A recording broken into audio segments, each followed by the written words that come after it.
Hello my YouTube family जय जगन्नाथ। आज मु लंच रे एमिति किछि बनैथिली जोटा कि बहुत यम्मी थिला और टेस्टी हेइथिला। आपण माने भी थरे एमिति बनातु। एई डिशटा बहुत सहज और देह ପାଇଁ भी बहुत भल।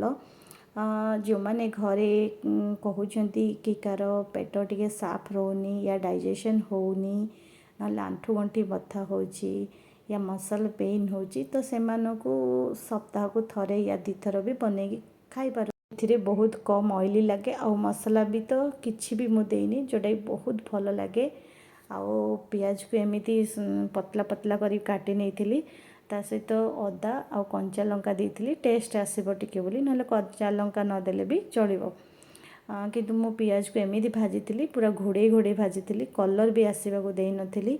तापर बाटी थिबा पुस्तक को मु देदेली आउ 10 मिनिट बॉईल होगाकू देली। तापर टिके हलदी दे पुणी 5 मिनिट बॉईल करदेली। देख मोर बनिकी पियाज पुस्त हो गला। तापर मोर आगिर रुटी बनई ता सहित डाली और सालाड सहित मु खाई जोटा बहुत यम्मी लगुला। पुस्तक एमिति न बनई पारे भी रात्र रे बतरे देबे और सकाळू बाटिकी क्षीर रे गोटे चामच लाखे जति मिसेकी पियंती ताहले सेटा आठारु भी अधिक बेनिफिट थाए। मु टिके चटपटा खाइबा को पसंद करे तो मु एमिति बनाए। आउ जदि मोर भिडियोटी भल लगिला तो प्लीज आपण माने थरे ट्राई करंतु मते कमेंट करंतु। जय जगन्नाथ।